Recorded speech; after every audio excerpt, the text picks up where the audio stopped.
welcome to our fourth episode of Artists Unframed.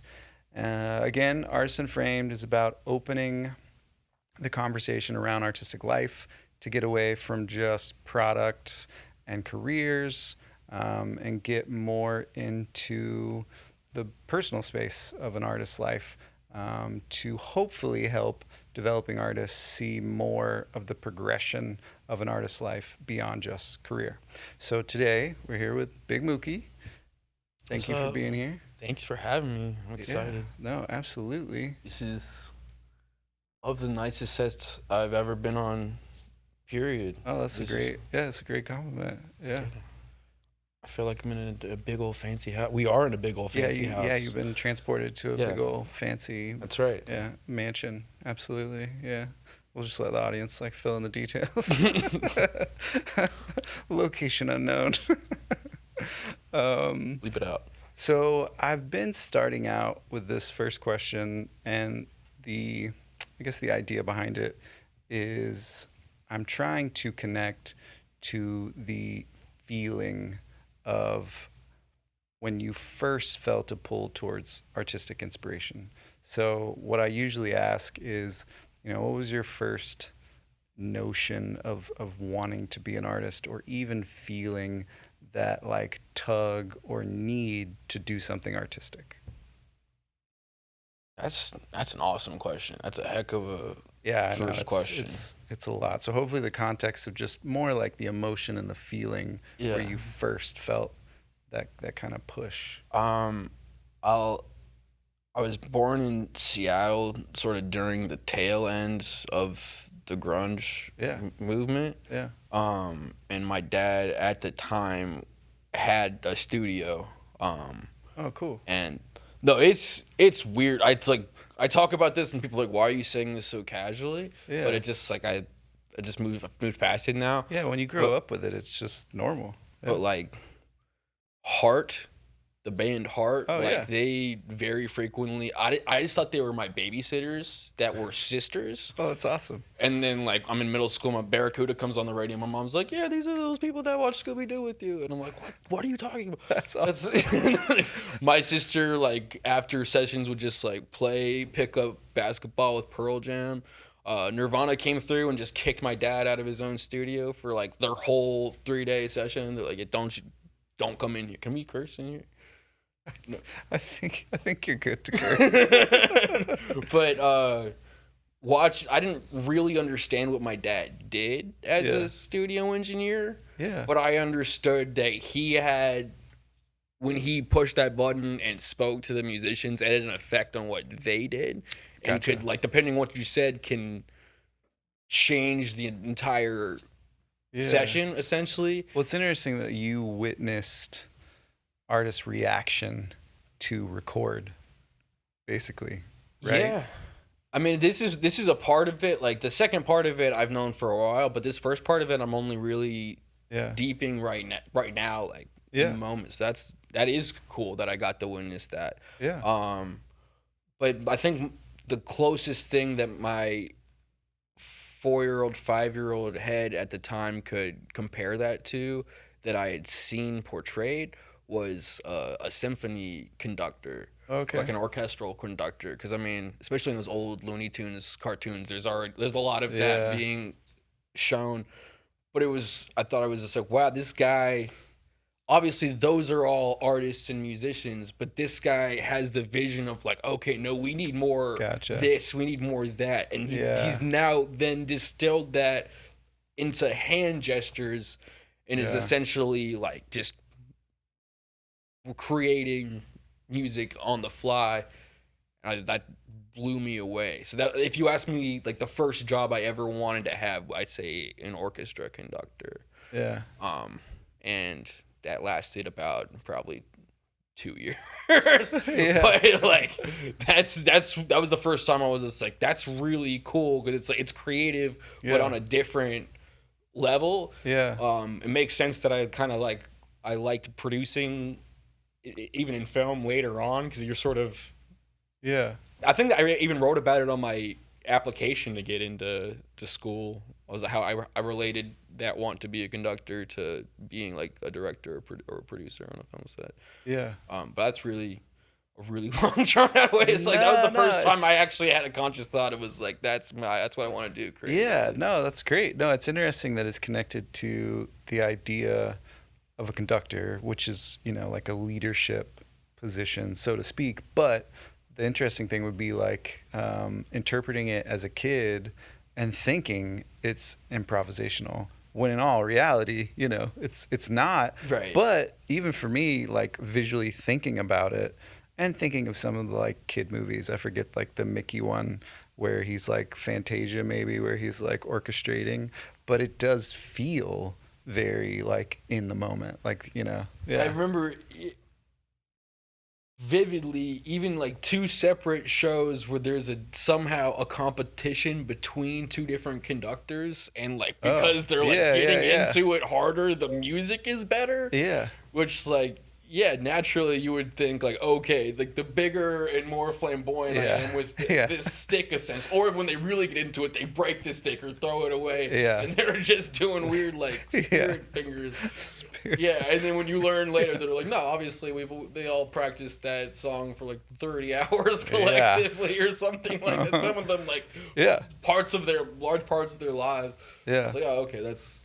Yeah. I don't really know why he's important then. It's essentially like a choir director being like, sing better. Yeah. My job here is done. Well, it's like, like their job is definitely to know the song in and out. Like every part for sure. That's true. I'm not trying to throw shade. No, you're good. Like, no, it's no, it's just you put it in my brain too, of thinking of, I recently saw the film Tar, which focuses on a conductor, and that was kind of interesting. Yeah, it was kind of interesting.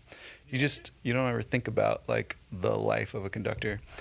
No, I actually enjoyed it. Yeah, like there were some really like interesting like shots that they, it's always like people talk about one shots, but it was more her performance within the one shot that was really cool. And the fact that she was just teaching and that was really intriguing was like, damn, she's really killing it for this to feel intriguing, Right. Like such a minute she's literally just teaching. But like oddly enough, I really ended up enjoying it because it's, it's a tough subject matter. Like obviously it's more than just like the career of a conductor, but I don't think anybody's patient to be quite like that. Yeah, no, it's not one of those movies that you can just, recommend to someone. Well, so like the intersection for you of music and film. So you had this like conductor was kind of your first like notion of, oh, I might want to do that. And obviously that's coupled with your dad and what you're seeing with him. So it's like maybe you're kind of like conflating those two in the sense of like a producer is a leadership position too, conductor is too. It just looks different in the sense that one has a full orchestra, one sometimes has 4 people, bass, drums, guitar, and a vocalist. How did that end up intersecting to film for you? Oh, yeah, no, that's what I meant. I mean, when I essentially meant, like, producer. Film producer. Okay. Instead of a horn section, you have art department or, that stuff like that. Hold on, I'm not even going to Yeah, you're good. I just want to turn it off. Yeah. But for film, I mean, I always played music. That was something that was very important in my family. What'd you start with? Piano. Okay. I wondered if you came from a classical background. I mean, my first piano class, there was like 4 other kids in the class, and we're all like learning a song simultaneously. So that's definitely like unorthodox if you think about how would that even. That sounds like a nightmare. Yeah, that usually doesn't happen. Yeah, and I think I showed enough prowess despite that setup, that they were Yeah. like, he should probably get like normal lessons for human children. I love that it was just a litmus test to see who should go on. Yeah, it's sort of like you never sung before, and then automatically you're in like a barbershop quartet. It's like, can you even hold a note? It's honestly like a piano boot camp a little bit. Yeah, Yeah. and then at some point, my parents like, also you're doing vocals, because it's because my sister, she was very into musical theater and like stage acting. She was actually paid to be a stage actor very, very young. Yeah. Like, well, you're already gonna be there. Like, we're not gonna pick you up twice, so you might as well get voice lessons. That's funny. We need you to do something while she's doing this, just as a byproduct. Yeah. Which I'm very thankful for. But I think you get far enough into that, and you're like, okay, I don't necessarily want to be the professional piano guy, because then you just like, not that I had great access to the internet at the time or whatever, but you're just like, what famous piano players can you name? And then you're just like, can you tell me anything about them? And you're like, okay, I'm probably not. This isn't for me. No, they literally become known for just like technical prowess for, again, whatever conductor they're really into. Yeah. Terrible hair. Yeah. This is like the worst hair. Composer, I should say, but yeah. I already had a really bad haircut, and I was like, I'm too close. That's funny. To this. The conductor haircut. Pianist haircut. The pianist. Yeah, and I didn't like, as a kid, coming of age, that's not a fun thing to call yourself. Yeah. Yeah. No, like, you're a pian, what? And you're like, I sing too. It's just like a hard sell. Yeah. You can't help yourself. Yeah, it's like, I'm not gonna be very cool, am I? No, film. As soon as I was able to articulate my own dreams, my parents were like, "Oh, either you're gonna be a really good filmmaker, or there's something terribly wrong with you." Turns out it was both. Well, what did those dreams look like? I wasn't. They were really vividly violent.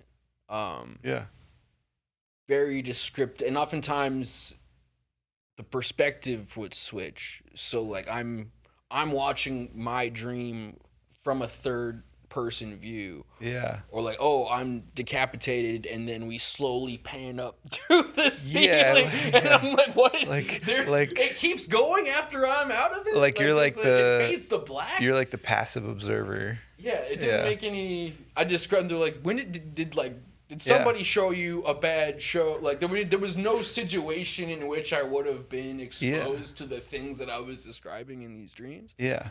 So I was told by one parent, told the opposite from another parent, that I was taken to some sort of therapist early on, and I told them about the dreams, and they're like, well, like, usually I would assume that something really bad happened, but like, I don't.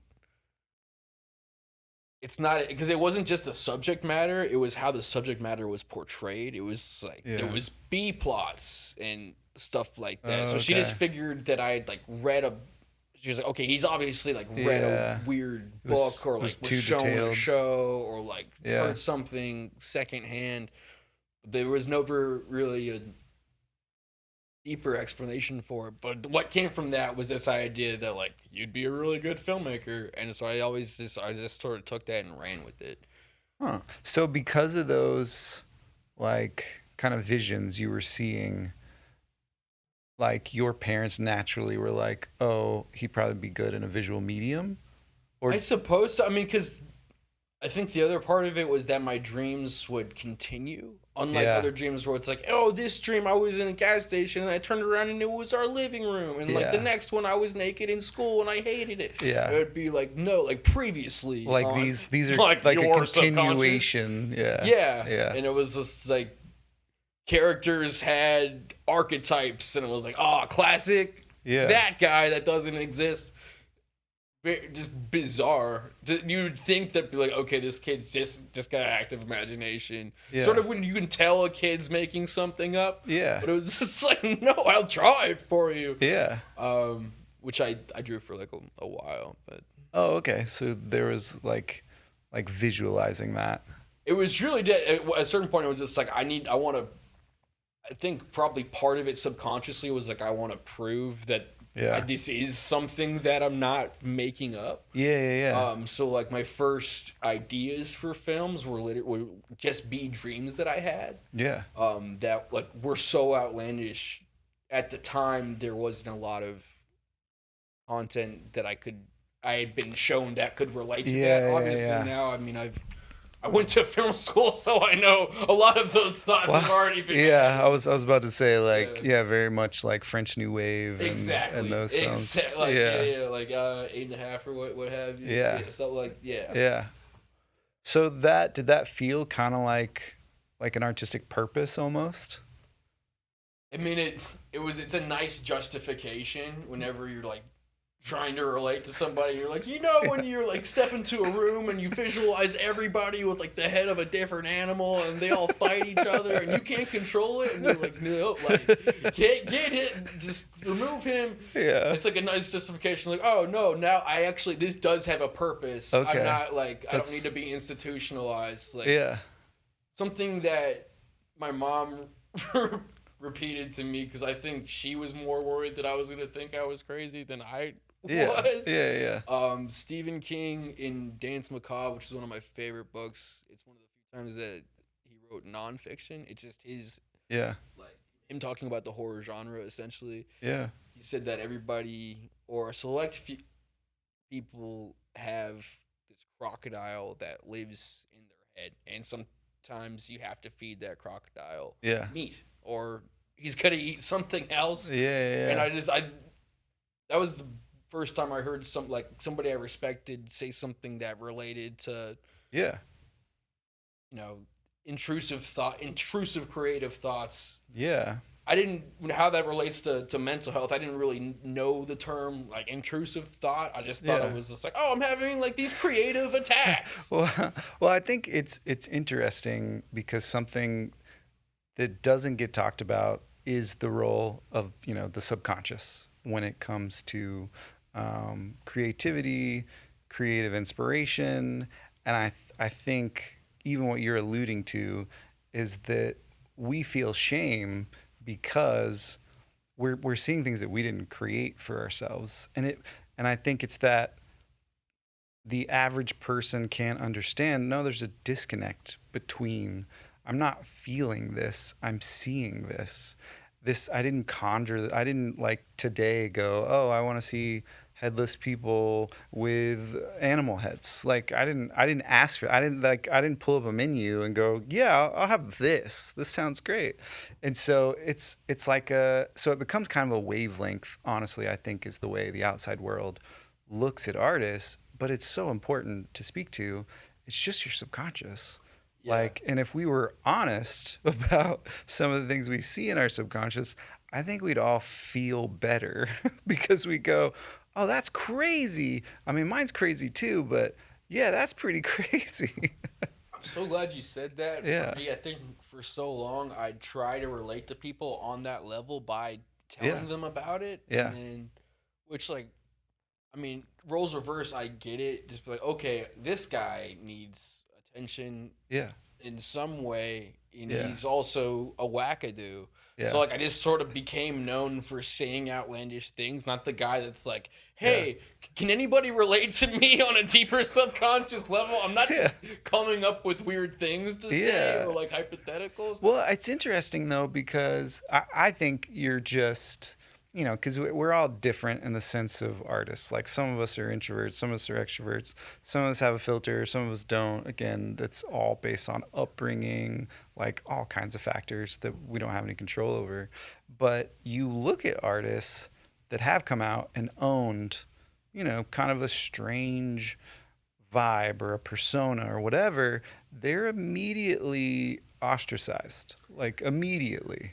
Like they're just kind of put in that category of, oh, they're odd, I'm I'm banking on Yeah. that's where Yeah. Well, and I think now there's a lot more acceptance to it. yeah, But I that's think, true. like if you look at, the 70s and you look at like a David Bowie, No, it's like that David was, Bowie, Michael Jackson, yeah. Prince, and now it's just like there's 3 or 4 every Yeah. couple like that every Yeah. new year. And it Yeah. was weird how that became kind of the dominant narrative was that you had to be idiosyncratic to be an artist. And it's like, no, artists are just being honest about what's surfacing. Yeah. They're not ignoring it. And it's also happening to them. Like, maybe it's something that doesn't happen to everyone. I don't know. But there's just this, like, I've always kind of attributed it to, it's almost like a stream, It's like, and ideas just pop in your head. I feel like it's really easy pigeonholed in any Yeah. creative endeavor.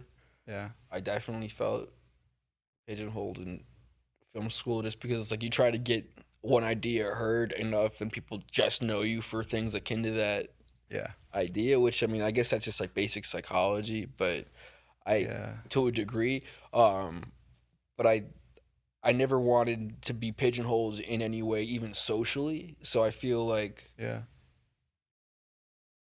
in those moments where perhaps I'm just trying to be like, hey, do you feel this? And people are like, wow, this guy's silly and so unexpected. I learned that like being known for the unexpected creates this idea that if you do anything, you're still acting within character Mm. in terms of the perception of others because Yeah. I'm known for doing things that you didn't expect. Yeah. Which in a way is sort of like, okay, now I'm like, you can't pigeonhole that because it's like Yeah. it's like pigeonholing water. It's shapeless. Yeah. So I try to do that to be as safely me as possible. Yeah. Because I feel like you said earlier, like you didn't. I don't know if we were rolling yet, but like you don't like putting on a persona.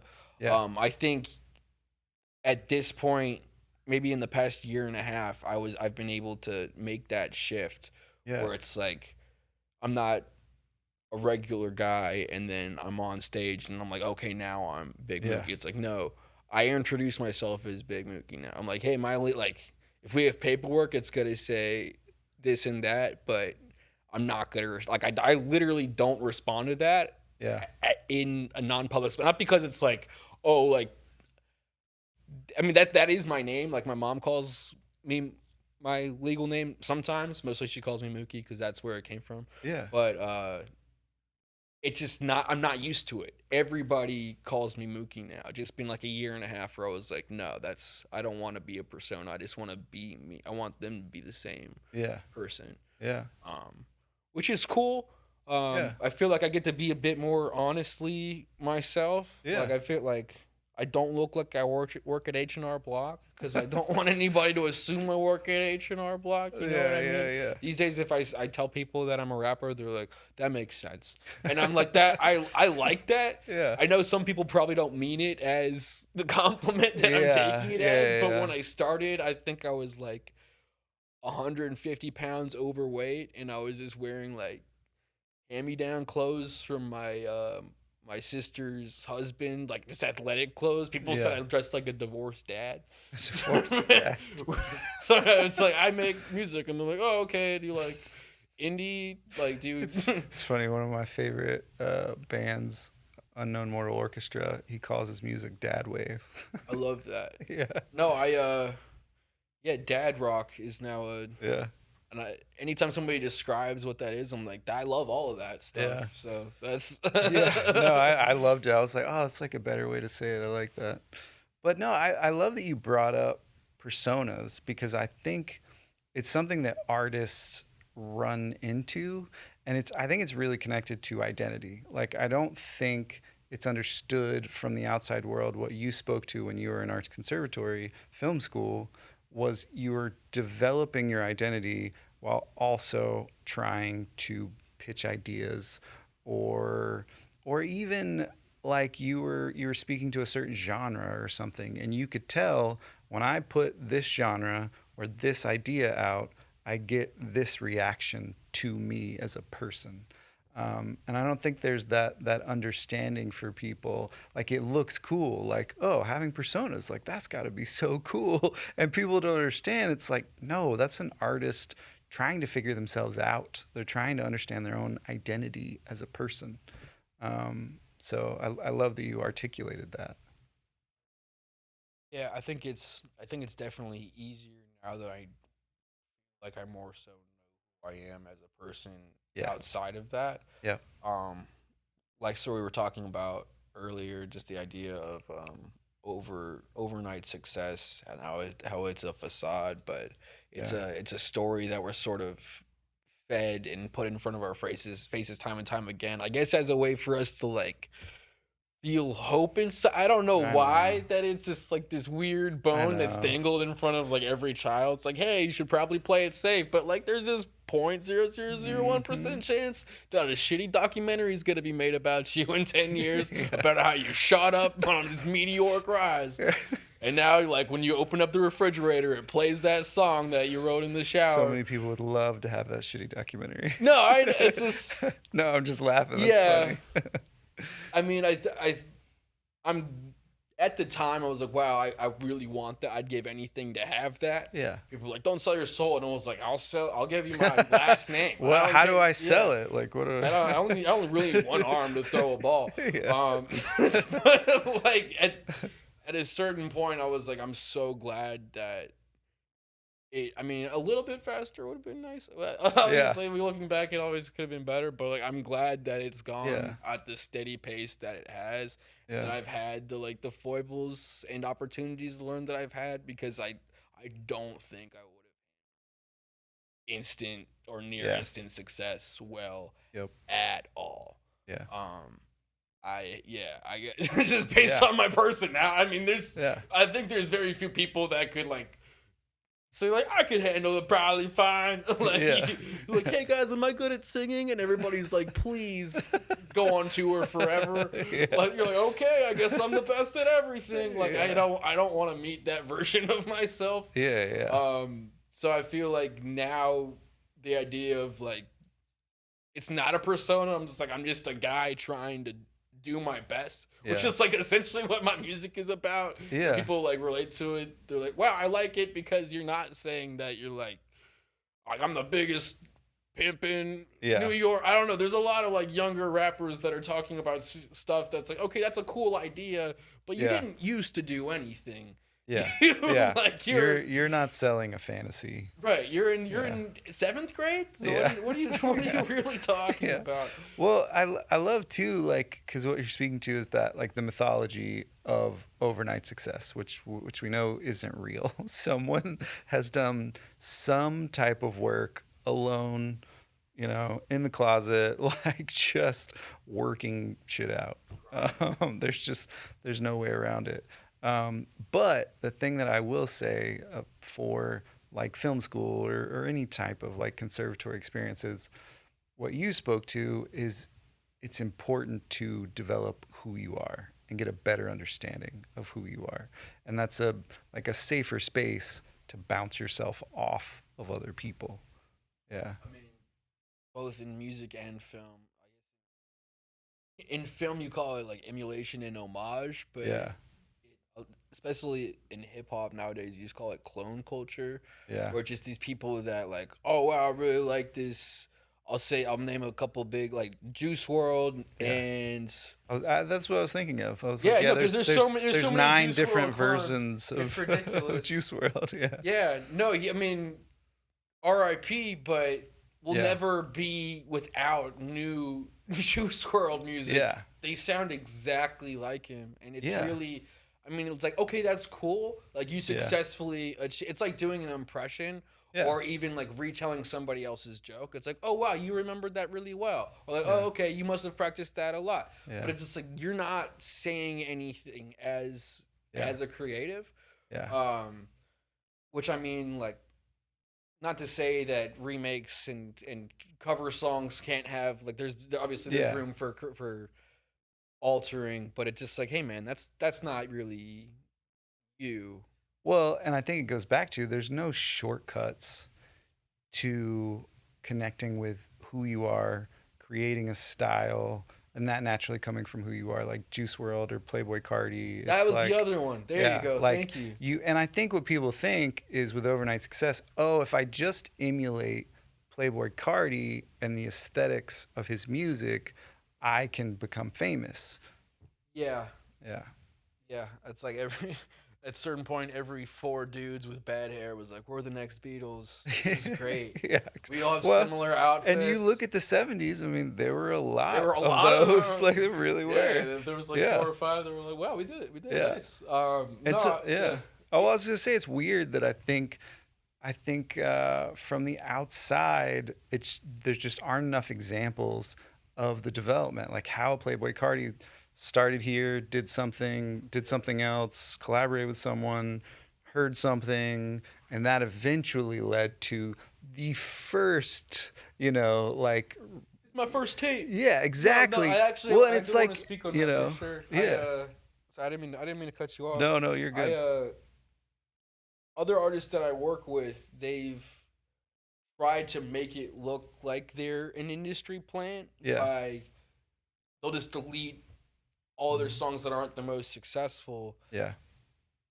And I'm like, okay, that's cool Yeah. from a certain viewer perspective, but for me as a viewer, like I want to see that progression. Yeah. It's say what you will about this is hot take for me. Say what you will about Taylor Swift, Yeah. but like I'm able to like note key Yeah. moments of progression in her career. Yeah. So, oh, okay, she like won a talent show at 16. Oh, okay. Yeah. It was basically country music, so she did Yeah. country music tour stuff, and now she's like not only she's just the biggest. Yeah.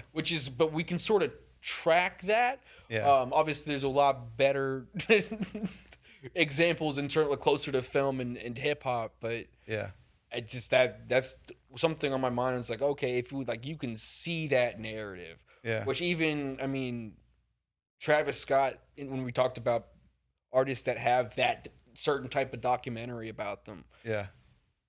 I've never seen a documentary that felt more like disingenuous. Like it felt was like, okay, there's obviously, I mean, I've worked in reality TV, Yeah. so like I sort of Yeah. see the strings and the smoke. So I Yeah. was just like, this isn't even. Yeah. Like, Y'all aren't even good at pretending. How many times did we run through this? well, and I think it's that very glossy, like produced, and you could tell it's a very managed narrative. And again, I just think, I don't think it helps the greater artistic community to put out disingenuous characterizations of an artistic life. It makes the first 3 or 5, 10 stages, even where I'm at, seem like you're doing it wrong. Yeah. Because it's the opposite of how every success story you've been told. Essentially, I changed the name of my moniker.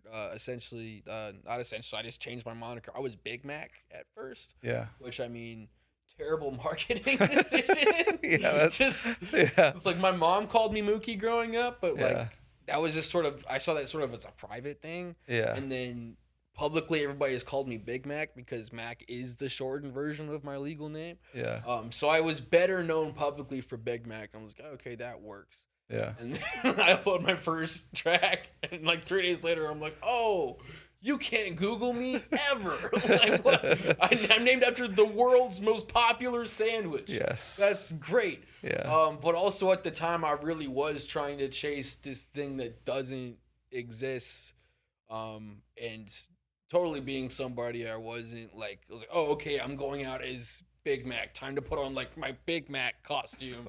Like, these aren't what my normal clothes. Yeah. And I really hated that. And I was even rapping about stuff that really wasn't aligned with. Okay. I mean, it was either exaggerations of feelings that I used to have and don't reflect me, or it was just like, I've never done that, and it was just something that like I witnessed or heard about.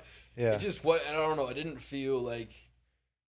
It very much felt like, okay, this kid wants to be a rapper very bad, I Yeah. mean, honestly, I did. Like, I grew up listening to Lil Wayne and not like a lot of trap and gangster rap, essentially. Yeah. Because I mean, I grew up around a lot of certain things, so it made sense to me. I wasn't listening to rappers talk about getting a 401k and Yeah. diversifying. That's true. Now you do. Jay-Z had that one weird album where he's like, invest Yeah. in paintings. Yeah. That was, I know. do you remember that? Yeah. Oh, yeah, I do. Yeah. Picasso, baby. Yeah, exactly. Yeah. But I think at a certain point, also after talking to any marketing person ever, I was like, okay, I want to. Obviously, I didn't make it anywhere as Big Mac, so this rebrand isn't going to affect anything. It's only going to benefit me the sooner I do it. Yeah.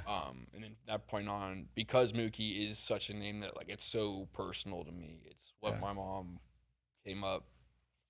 I don't even know. I mean, my name is MacArthur. That is my full legal first name. And people call me Mac. I don't know where you get Mooky from that. Maybe it's just a weird Eastern European thing. Yeah. But it's something I hold very near and dear to my heart. It was only her that called me that for the longest time, and I think at some point, like a girlfriend put in there once or twice, and I was like, that's not bad. That's funny. Yeah, I think the first time like in a public place, someone was like, "Hey, Mooky," I was like, I can work with it. It's funny. It's not as deep as everyone thinks it is sometimes. No, I mean I've dropped one EP. I got another EP coming up, and my debut album. I want it to be called "Mama Called Me Mooky." Oh, okay. Yeah. So getting to the shift to music so you shifted from film to music, or you were kind of doing both at the same time? Yeah, so I mean I did piano and voice all through childhood. As soon as I knew of a way to get my hands on a camera in a more facilitated way where it's not just me running through street doing sketches or something like that, which was summer session at UNCSA. That was like, okay, now this is an actual thing, because like there's pianos everywhere. Yeah, it's true. Especially for some reason in Cleveland, because they have like the music settlement there or something. Like there's just a crap ton of pianos, but it's not like, oh yeah, it's you can play with that sport. It's just a HMC 130. Like, it's just not. It doesn't happen. So I wanted to do both. But then I got to film school, and literally within my first 4 weeks, something just shifted in me, and I was like, I could start a record label. Oh, I don't know why. My poor mom was like, okay, my son's already making a huge gamble and not going like the least normal university you can go to, essentially. Yeah. Like it's fancy clown college. It's like, okay, so we need to. I mean, I love UNCSA, but it's just like, okay, you're not going to be an accountant. You're not getting your business degree. You're getting your degree that in like an industry that only a very small margin of people are able to make like a healthy, comfortable living from. So from a parent's perspective, it's like, that's a huge gamble. And then I get there, and then I'm like, you know what? I'm not even gonna focus on this thing that's a gamble.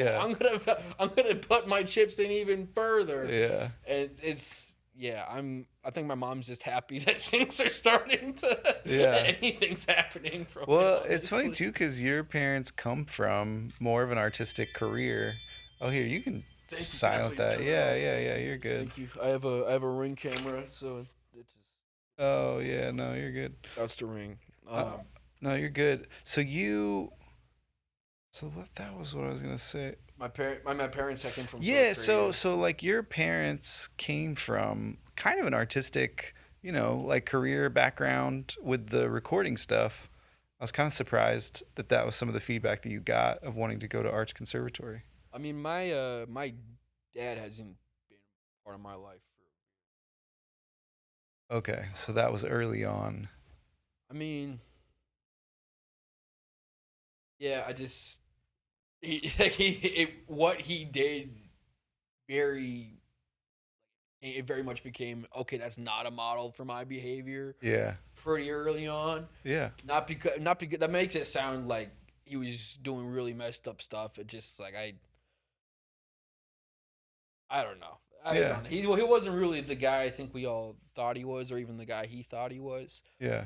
So my mom, for the majority of at least the coming of age part of my life, Yeah. which I see is like 10 on, Yeah. was really played both roles. Yeah. And I think obviously having come from a marriage where, I mean, especially being with a creative during grunge, I mean, the first time I went to school, the amount of like the knowledge that I was instilled with was like, don't do heroin. Like it was like immediate, like so early on. Yeah. I was like, hey, heroin, like you're probably gonna do other stuff, but don't do heroin. So I show up and I actually got in trouble in kindergarten. Yeah.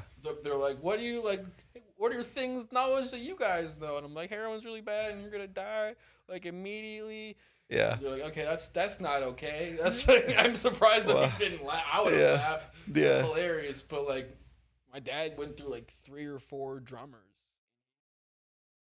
Yeah. Band projects, like family friends, people that were there or near when I was born. Yeah. Gone from, I mean, this is pre-fentanyl being on the streets, so that was really like the biggin. Yeah. How did that relate? Well, like no, I mean it gives some insight into your connection to a version of recording music. Oh, that's what it was. I think it was just my mom saw the more like on the creative sort of like as akin to beatniks, or just like, oh, they're on the outskirts of society. Yeah. You're more likely to be promiscuous. The fringe. Yeah. Like says, I think she was just afraid of me like sharing needles and Well, I like basic parent stuff. Well, I like that you brought it up though, because it's kind of this mythology of being an artist. It's like you got to be tortured and you got to be on drugs, and it's not true. And the thing that the concept I try to put out there is sustainability. It's like whatever you do in your creative process, you want to be able to sustain it.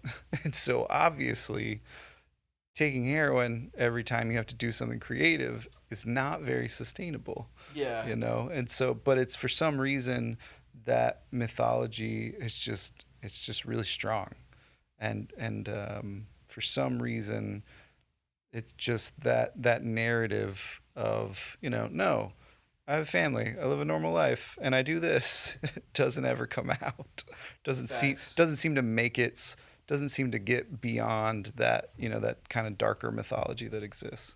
Because my mom did very much grow up in like a Midwestern society where there's like, what they say, but like and also a Catholic, like second generation Eastern European immigrant. So it's very much like, oh, we have a story explaining why you can't do this type thing. And then you pair that with her actually like witnessing firsthand the worst of it. Yeah. Like I'm pretty sure my parents are like when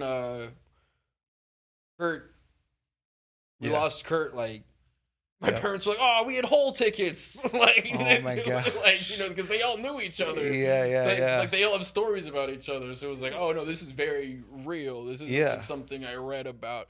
So I'm like, she's like, it is all real. Like the legends are true. Mm-hmm. Which I'm like, okay, I get why we sort of had to fight that. I mean, I'll be honest, before I even came to school, I had substance abuse issues. A lot of mental health issues. Yeah. And that was, I mean, obviously I was pursuing, like I made it known I wanted to pursue film, and I was like I was playing piano. I wasn't making original music. Yeah. But I think like my mom definitely had a reason to be like, maybe this isn't the best. Yeah. Because I mean, as soon as you hear your kid like, hey, maybe let's not put the kid around all the other kids are like, let's try all the drugs for the first time. And I'm like, I already did all of that. It felt very strange showing up with people like, I'm going to try acid. And I'm just like, here's some rules. You've already been to drug grad school, so to speak. Yeah, no, I literally had a diploma from Duke, essentially being like, this guy's really good at not doing drugs for a period of time.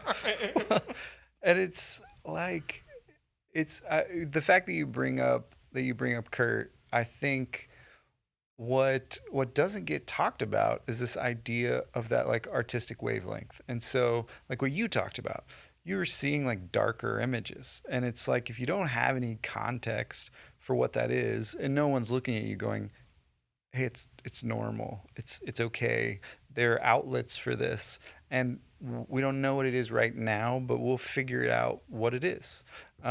It's like if artists, I think, had been given that sort of framing, I don't think we'd have the kind of epidemic we have when it comes to suicide in artists.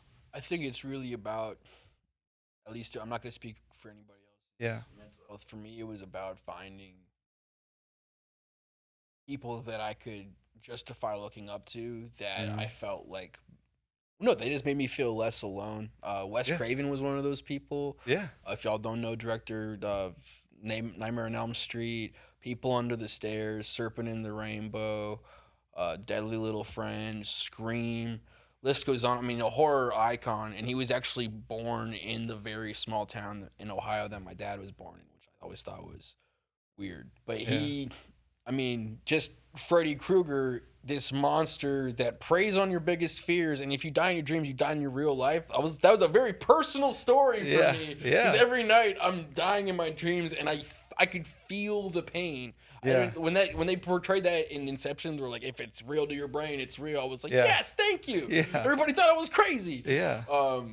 But that he's somebody who time and time again, I was like, oh, he's saying some real Yeah. shit. Like these are feelings that I've never voiced to anybody. Yeah.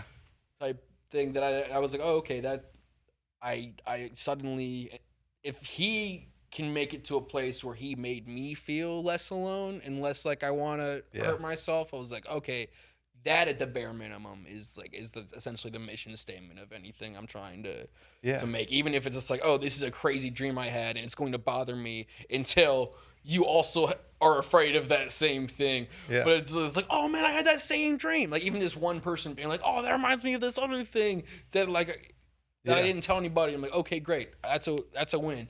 Yeah.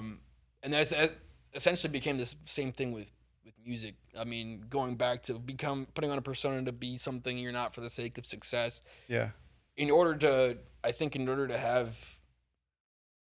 maintain mental health in an industry where every day at least like 5,000 to 10,000 songs in your language are uploaded to whatever outlet, like platform you're on, you need to, it can't be about the numbers, or I mean, if you're fame chasing or cloud chasing, as you say, there's a lot of, I mean, that's what OnlyFans is for, you know, like to do some weird, I don't know, there's other ways to do that. TikTok's still around for now.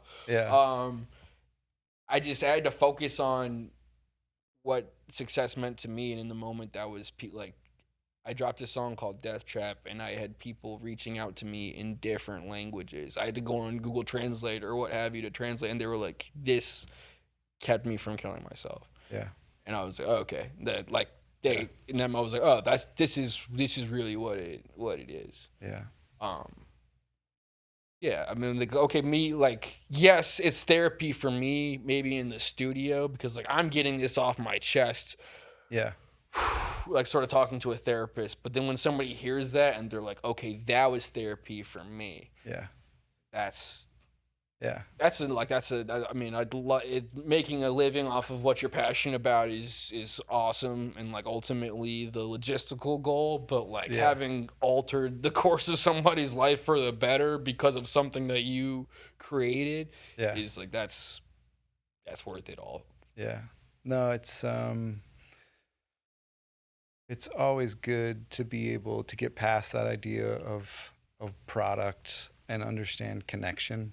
And so I think when you said, like, even with Wes Craven, those movies making you feel less alone, it's like, that's really what art does. Like, it breaks down the kind of logical way of viewing the world and offers you an opportunity to see the world through a different lens. Sometimes it can be scary, you know? But it's because we know as artists that's the only way to accept reality. Like we know that that's real, but some people just work really hard to suppress it, and we just want to be like, hey, it's okay. I'm sure there's more than one of us that has this thought, or that lives in this wavelength, so to speak. I feel like there's a lot fewer films or media outlets now that portray feelings or thoughts that aren't necessarily in the main line of thinking. I mean, obviously there's an infinite number of streaming services now, so like everybody has Yeah. 5 shows based on their like Myers-Briggs test or whatever. So this Yeah. isn't exactly accurate, but in terms of like, Yeah.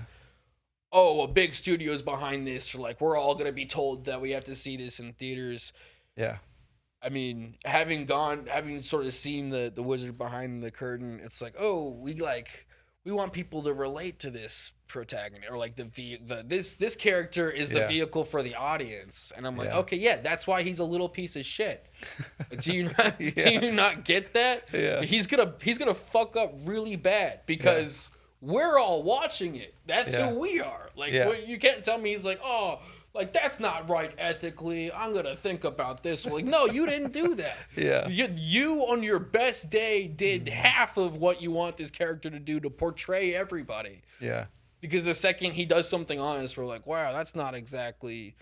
Now we're doubting Harry Potter's moral fiber. And I'm like, dude, Harry Potter is idolizing a dead guy who is honestly a really bad person. Anytime we hear about Harry Potter's dad, not from Harry, it's like, oh yeah, he bullied everyone and he was a womanizer. Oh yeah. Sorry, I just rewatched those with You're a good. little family member. It took me. Wow, it took me a minute. I was like, oh yeah, I remember which book. I think I was like the third book.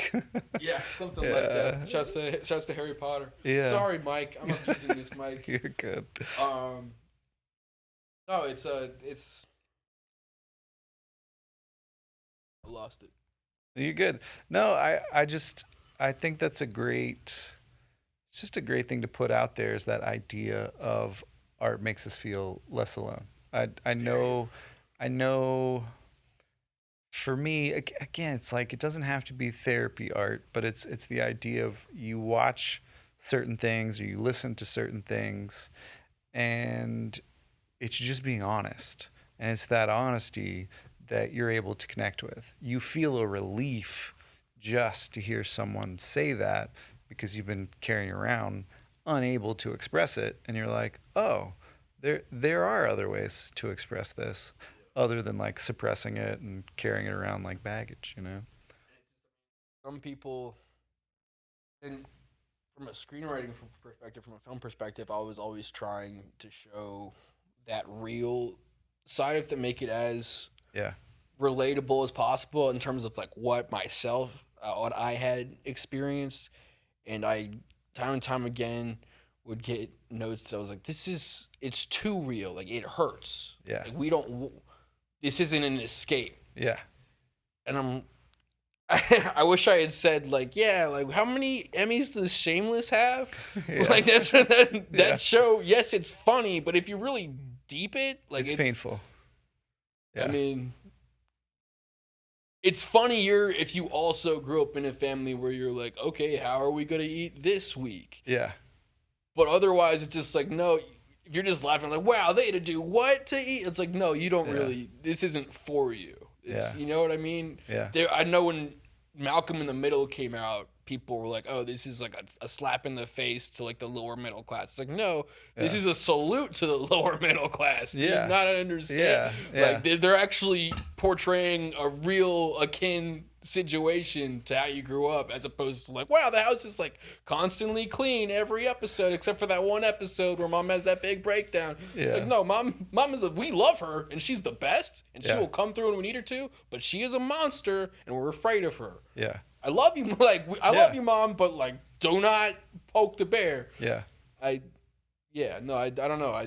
I feel like now in film it's a bit more realistic, where we're sort of looking at it like, oh wow, that's real and raw. But I feel like by and large in music, it's still like, oh, that sounded really cool, man. Yeah. I mean, J. Cole, I feel like he's looked at as one of the GOATs because he's perceived to be like, wow, that's all very honest. Like, Wet Dreams is the first time a hit song is about like, wow, I'm probably going to be really bad at sex the first time. Like, that's crazy. Kendrick Lamar, Good Kid, Mad City, is like, hey, here's an album about me fucking up in my youth and doing some really regrettable shit that I'm going to be honest with you about. And then you have Drake, who, like, he used to rap about, like, oh, man, I'm on a TV show and it's hard to get girls sometimes. And then he had a switch where he's just like, I'm going to rap about guns I don't have. And there's even an interview with Lil Wayne where he's like, I signed him because he rapped about his own thing. It wasn't my thing. He rapped about real stuff. And I was like, please go back to rapping about things that happen. You're not in. I got you because you're not in the street life, and now we're here. So yeah, the genuine art really. I mean, that's what makes you feel like you're not alone because it is real. I mean, it'd be pretty messed up. I think you'd have a bigger problem on your hands if you watch Superman and you're like, finally. a story about my struggle. This is what I've been waiting for. Hovering above the atmosphere. No. That's how you build narcissists, probably. Well, and I think when you were talking, I was just kind of connecting to, I think art has pushed and developed that narrative of talking about things that are taboo. You know what I mean? Like, it creates a platform to be able to visually see things you wouldn't normally see, to understand kind of the darker sides of life.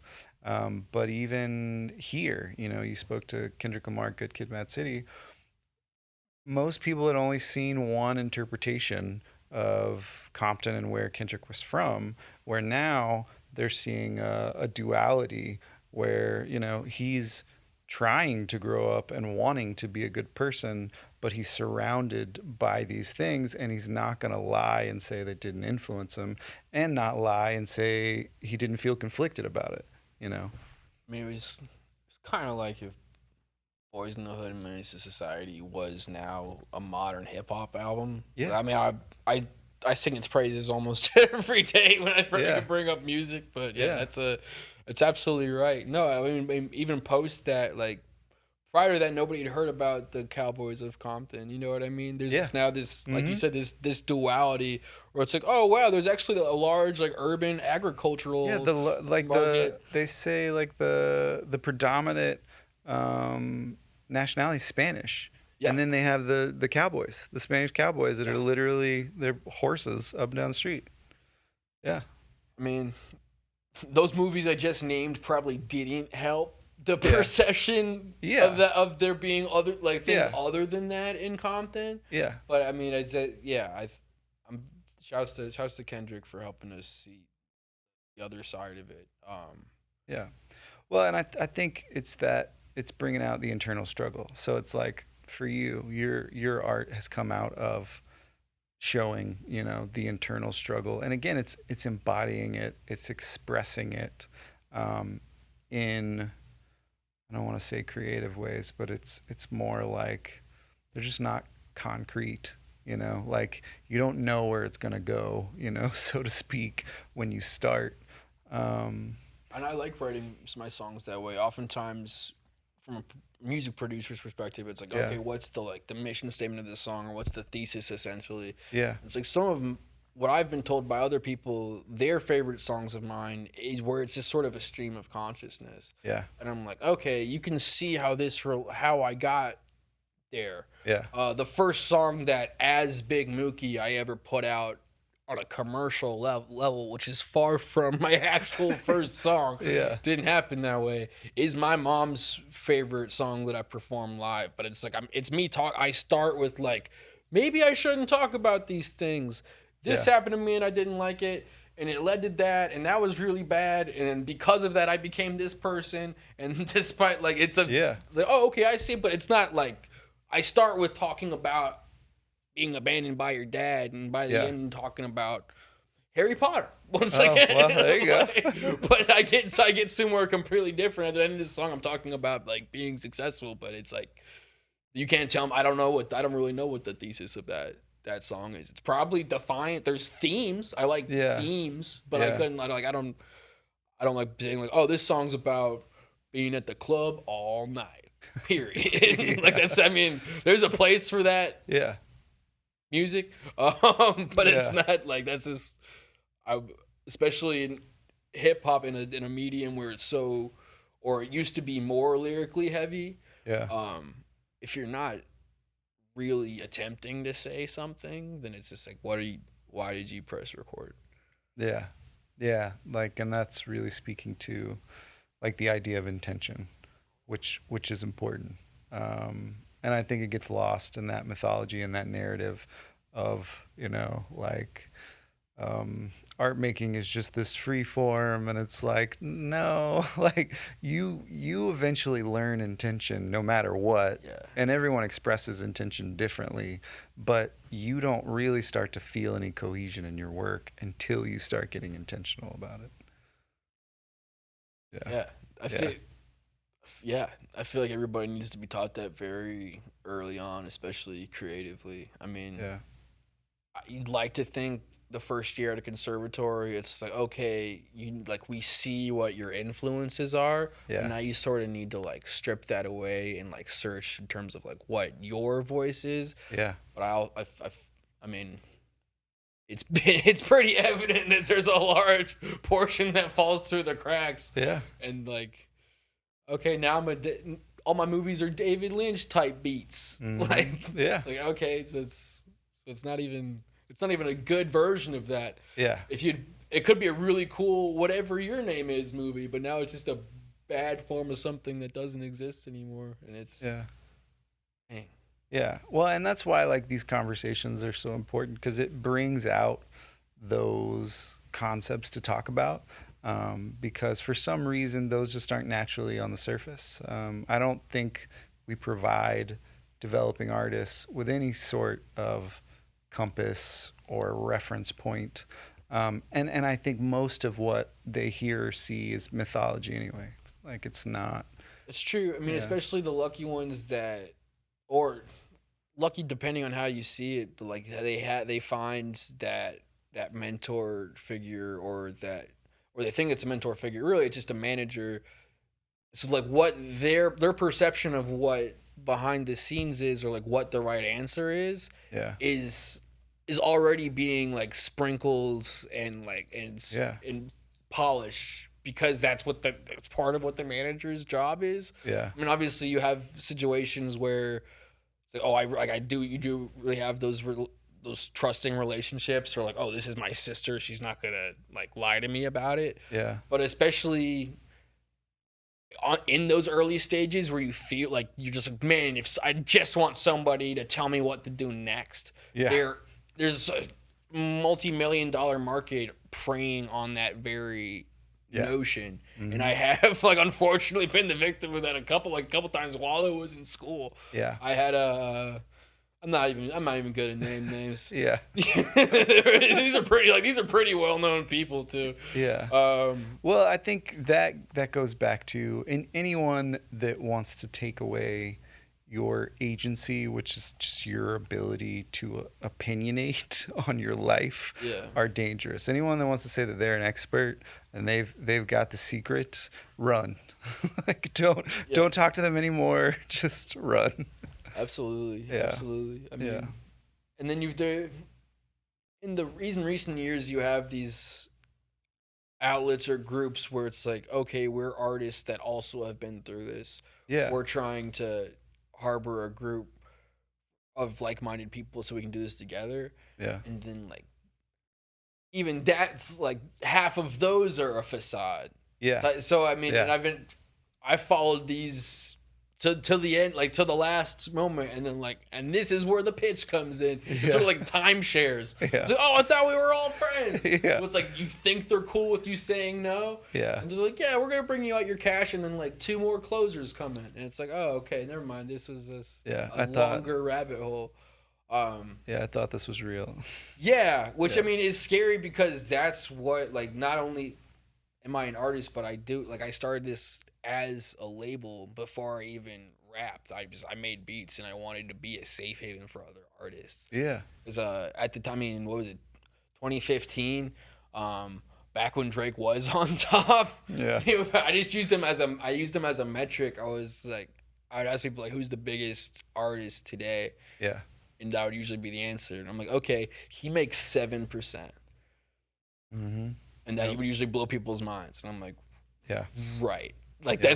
that's insane. He could just get paid $400,000 to show up at somebody's bar mitzvah. Like, that's his money. Yeah. That's weird and it's more dangerous. But I'm like, isn't Yeah. it crazy that the guy has more hits than Michael Jackson? Yeah. At the time, he didn't. Yeah. But the point still stands. I was like, I really wanted. Because time and time again, you hear about artists being like, "Oh man, you shouldn't have signed that contract. Ooh, a 360 deal. Might as well Yeah. say 666 or something." Which they never signed a 360 deal. Yeah. Number one. But even like my mom grew up as a Motown fan, so I learned a lot about artists getting the short end of the stick. Yeah. So I just wanted a place where like, oh, artists don't have to. They can just create and not have to worry about being taken advantage of all the freaking time. Yeah. Even by like the closest teammates. And like, Yeah. we're like, essentially we're partners. Yeah. We don't. A lot of people are like, oh, my label owns me. Like, I don't like that. I don't Yeah. terminology. So I created the label so artists could have a place where they could just focus on the art and not the business, because most artists I know don't have a business degree. Yeah. And I'll say 35%. I wanted to be like the starting number, which I mean, when you watch movies and stuff, you're like, oh man, that's like 65-35. That's you're getting shafted. And I'm like, no, I just told you Drake makes 7%. Yeah. Like the guy you probably perceive as the richest dude in the music game. Like at the time, Yeah. I was like, oh, this isn't right. That's not Yeah. right. I mean, even post Young Dolph, Juice WRLD, all of that. Lil Peep just dropped a new song. How is that possible? Like the fact that people are profiting after you're gone, and the money, we know the money's not going to the family or the estate, things like that. Yeah. Well, so it's like you acted as a mentor in a sense, like you were offering that role along with kind of like that safe haven, so to speak, of, let me break down the math of what's really happening, so that at least you have a better understanding of what you're getting into.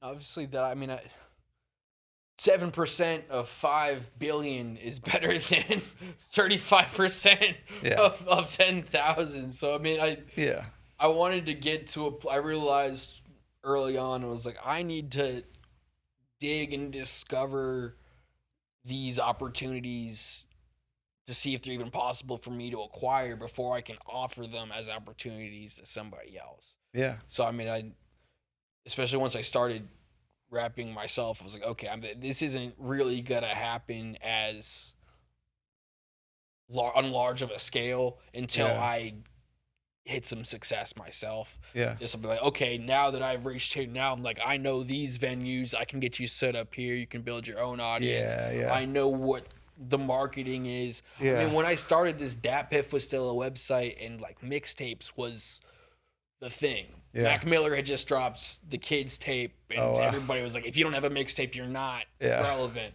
Yeah. And now you can't, that's not even a, nobody cares. Nobody cares. Yeah. It's a lot of singles.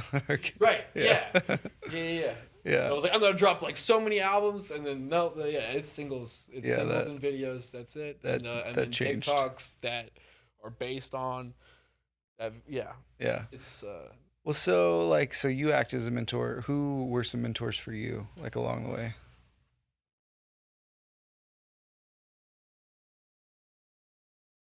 I think, film, music, whatever. Yeah. One of them's in this very room. Oh, nice. So one of our co-hosts, Bernice Miller. Yeah. Absolutely. Shout out. Yeah. Nice. So that's that's family right there. That's the homie. Yeah. I had come back to North Carolina after living in Atlanta for all of 2020, Yeah. which was not a good time to be here. That was a rough time. It was right after I graduated, and then I like stuck around for 4 or 5 months because my mom was having some treatment done. Yeah. And then I moved down to Atlanta. I got on a couple like TV shows. Yeah. And the next day everything shut down for COVID. Yep. I was like, I guess I can, films shut down. Yeah. So at the time I was equally pursuing film and music. Yeah. And I was like, well, nobody's shutting down. Sure, you can't perform, but you can record. Yeah. Most studios, at least that I had access to at the time, were in people's houses. So it's just like, if you want to continue to make money, I'm here now. Yeah. So I somehow got in with a couple people that had been rapping for like 15 years. Yeah. To not much success, but just from where I was standing at the time, was like, this is really, really cool. Yeah.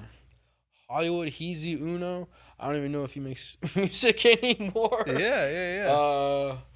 Proof the Prince, which I think goes by like King Proof now. Yeah. But those were guys that just sort of took me under their wing. I mean,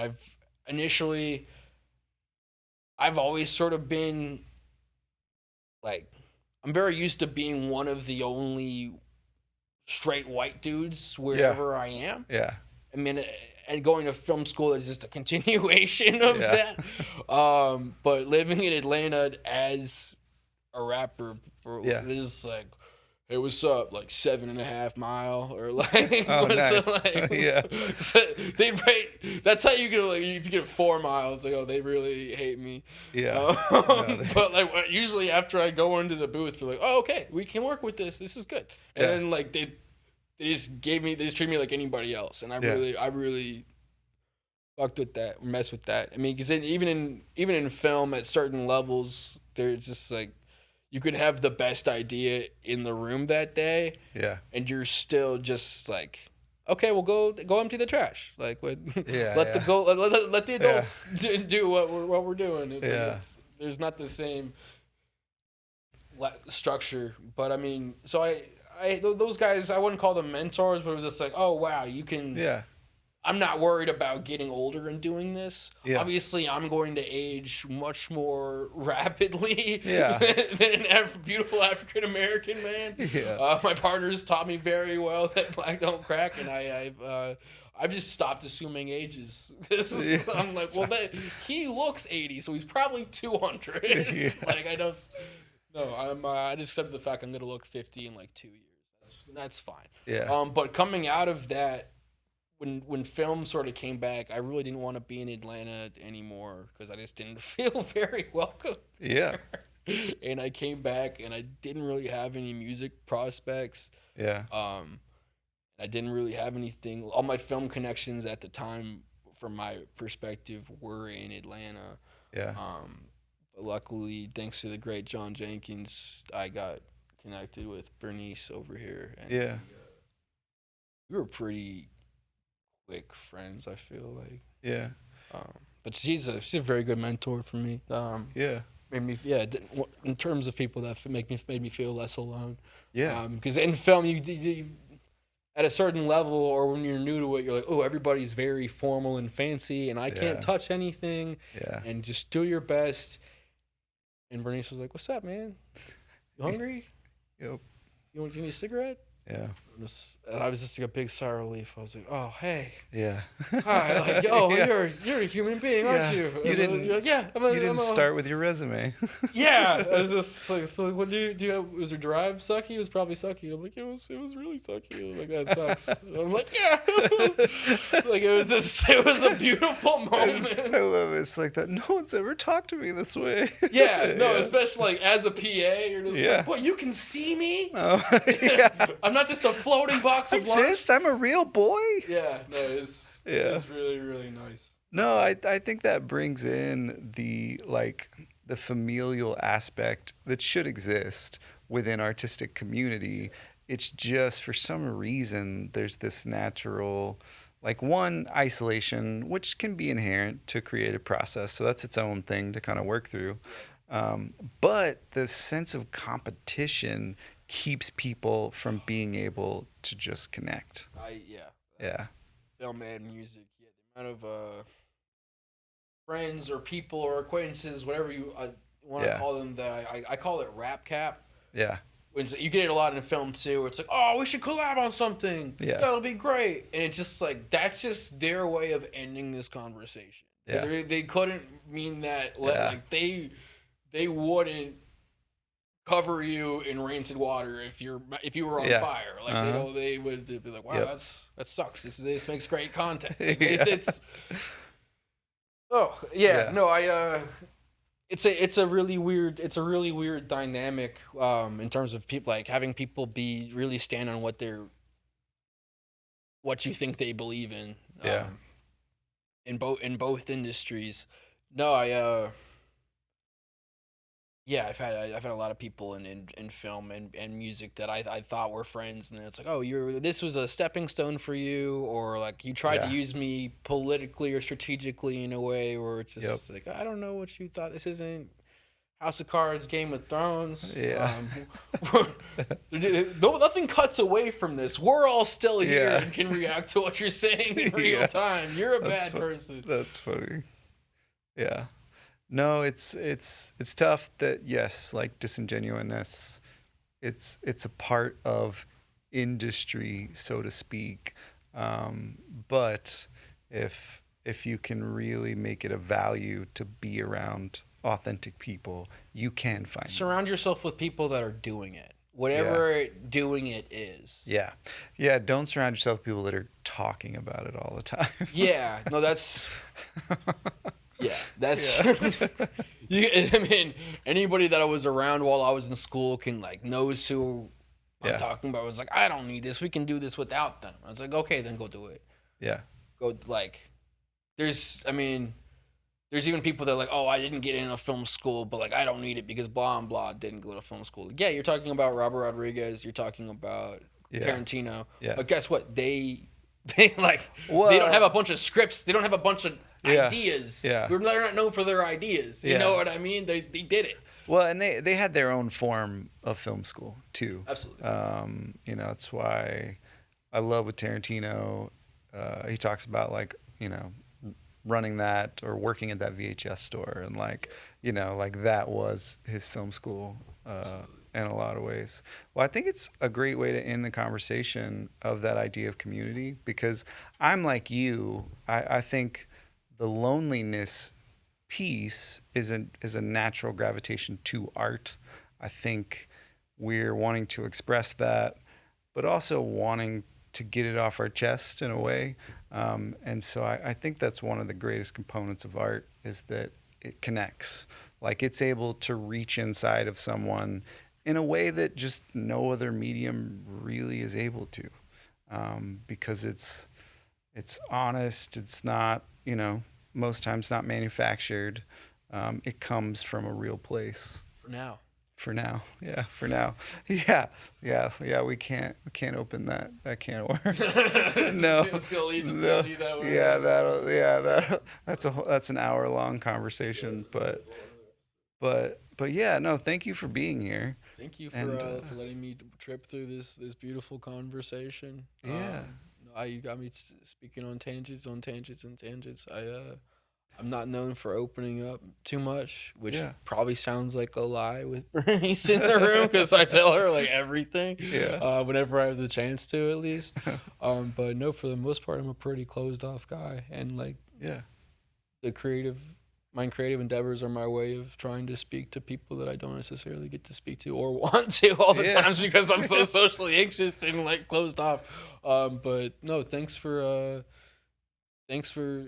having a place where I can open up, and for having a vibe that is so open and accepting, and not calling me crazy or anything like that, or like even your face, you're like, I'm listening. You have a very good listening face. Well, that's good. Like I wish I could communicate how much I'm resonating with what you're speaking to. That's nice to hear. Because I was the same way. Lots of crazy thoughts that I didn't know what to do with. And I'm thankful that, you know, later on I was able to disconnect and go, everyone has this. This doesn't mean that it's coming from you. We have these wild thoughts and it's totally normal. Yeah, I So didn't choose yeah. this. Yeah, Yeah, for sure. exactly. Thank you so much for having me. I really Yeah, appreciate it. for sure. And hopefully audience wise, you know, they can take away the same thing of when you're, you know, you're in that space and you're developing, just take it easy on yourself. Like, there is no secret. There is no magic. Anybody that claims to know the secret or have the magic are Yeah. lying. They Yeah. cut into it themselves. Yeah. Really, really trust your process. Trust your gut. Surround yourself with Yeah. positive people. Yeah. Surround yourself with genuine people, and surround yourself with people that stand on what they say. I Yeah. think those are probably the takeaways Yeah. for me. Yeah. Yep. And thank you for being here as an audience. Please like and subscribe, do all the things so that we can keep putting out content like this, keep getting to tell stories like this, getting to hear artist journeys. And yeah, thank y'all.